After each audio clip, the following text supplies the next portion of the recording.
রকম পিঠের জন্য আমি ডো মাখিয়ে নিয়েছি। এখানে আছে নারকেল, চিনি, তালের মাড়, চাল গুঁড়ো আর একটু লবণ দিয়েছি। ভালো করে একটু নরম নরম করে মাখিয়ে নিয়েছি।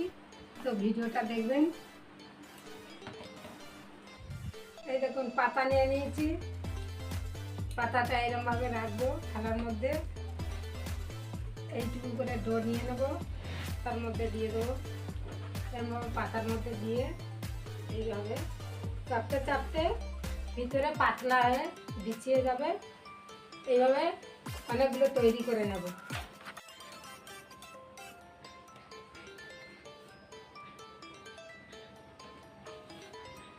এইভাবে কড়ার মধ্যে ভেজে নেব উল্টো পাল্টে।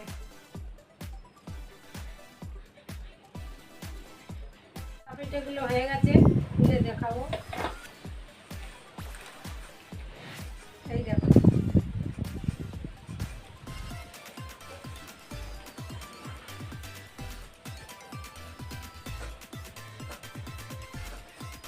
প্রত্যেকটা সবটা তুলে নেবো এইভাবে।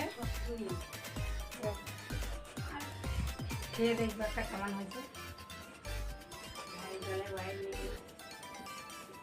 কেমন হয়েছে? দারুণ, হেভি লাগছে।